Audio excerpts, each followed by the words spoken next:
स्वागत है दोस्तों आपका अपने YouTube चैनल में। इस वीडियो में मैं आपको बताने वाला हूं कि अगर आप सन 2021 में बी फार्मा करने की सोच रहे हो या फिर आप एडमिशन लेने वाले हो तो आपको 4 पॉइंट पता होने चाहिए। अगर आपको 4 पॉइंट पता है तो आप बी फार्मा कर लीजिए। अगर आपको 4 पॉइंट नहीं पता है तो आपको बी फार्मा नहीं करना चाहिए।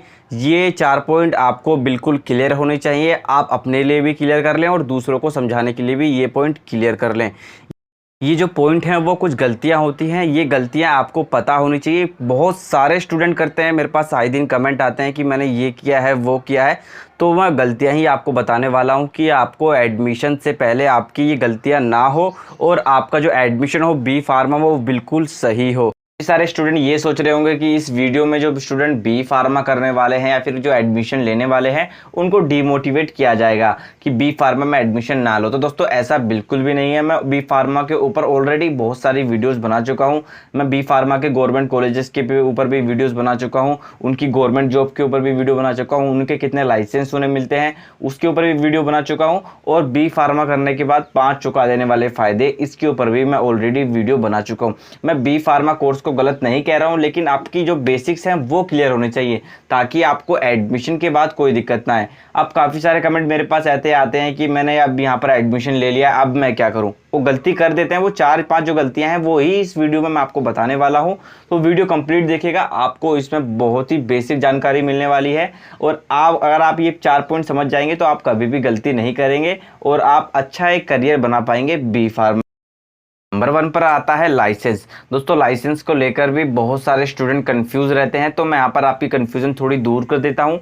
ये है कि अगर आप 12th क्लास के बाद चाहते हो कि आपका एक मेडिकल स्टोर हो, यानी आप मेडिकल स्टोर खोलना चाहते हो, तो उसके लिए आपको लाइसेंस की ज़रूरत पड़ेगी। अब उस लाइसेंस को लेने के लिए बी फार्मा में स्टूडेंट एडमिशन ले लेते हैं और उन्हें 4 साल बाद लाइसेंस मिल जाता है मेडिकल स्टोर खोलने का।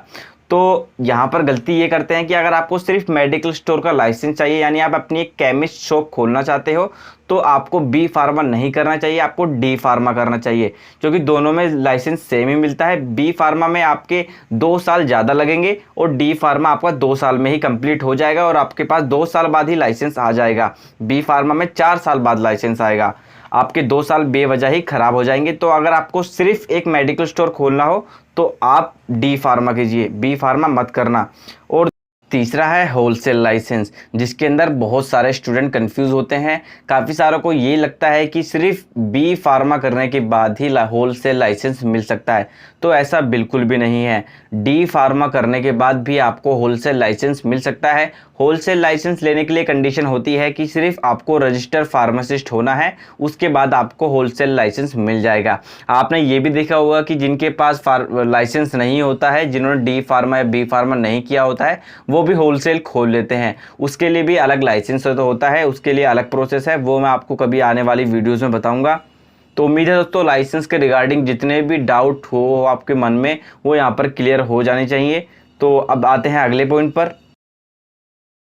पॉइंट बताने से पहले मैं आपको बताना चाहूँगा कि अगर आपका एडमिशन कहीं नहीं हो रहा है, आपकी परसेंटेज कम है, तो दिल्ली के एनसीआर से, दिल्ली के आसपास के एरिया से आप बी फार्मा डी फार्मा कम पैसों से कर सकते हैं, और वो भी अच्छे कॉलेज से। तो उसके लिए नीचे आपको डिस्क्रिप्शन में एक फ़ोन नंबर मिल जाएगा या फिर वीडियो के एंड में भी आपको एक फ़ोन नंबर मिल जाएगा। आप उस पर व्हाट्सअप कर सकते हैं और वहाँ से आपको गाइड किया जाएगा। बात करते हैं दूसरे पॉइंट की, वो है फेक कॉलेजेस। काफ़ी सारे स्टूडेंट कम फीस के चक्कर में गलत कॉलेजेस में एडमिशन ले लेते हैं। वो कॉलेज पीसीआई से अप्रूव्ड नहीं होते, एआईसीटी से अप्रूव्ड नहीं होते, और जब वो फर्स्ट ईयर सेकंड ईयर में जब चले जाते हैं उसके बाद उन्हें पता लगता है कि ये कॉलेज फेक है, इस कॉलेज में एडमिशन लेने का कोई फ़ायदा नहीं है। तो उनके 2 साल में पैसे ख़राब हुए और उनका जो टाइम है वो भी ख़राब हुआ। तो आप ऐसी गलती ना करें। अब आप फेक कॉलेजेस को कैसे पहचानेंगे, तो उसके लिए आपको जाना है पीसीआई की ऑफिशियल वेबसाइट पर। वहाँ पर जाकर देखना है कि जो आपकी यूनिवर्सिटी है या फिर जो आपका कॉलेज है वो अप्रूव्ड है या नहीं पीसीआई से। बिना पीसीआई अप्रूव्ड कॉलेज की कोई मान्यता है ही नहीं। दूसरा, लो फी कॉलेजेस। ज़्यादातर स्टूडेंट कम फीस के चक्कर में ही एडमिशन ले लेते हैं, वहाँ की बहुत कम फीस दिखाई जाती है। तो ऐसी गलती आप बिल्कुल भी ना करें। आपने अखबार वगैरह या फिर पोस्टर वगैरह लगे देखे होंगे कि वहाँ पर आपको कम फीस में एडमिशन मिल जाएगा। तो आप पहले अच्छी तरह तहकीकात कर लें कि वो कॉलेज पीसीआई से अप्रूव्ड है या नहीं है।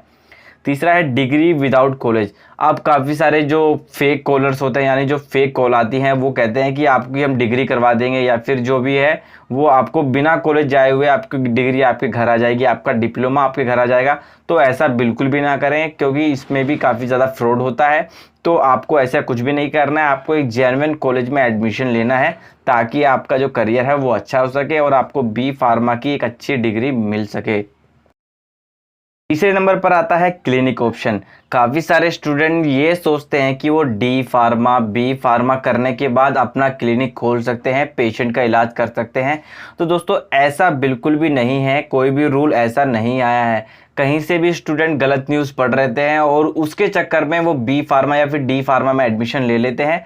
तो ऐसा बिल्कुल भी नहीं है, अभी तक कोई भी रूल ऐसा नहीं आया है कि जिससे बी फार्मा वाले या डी फार्मा वाले अपना क्लिनिक चला सकें।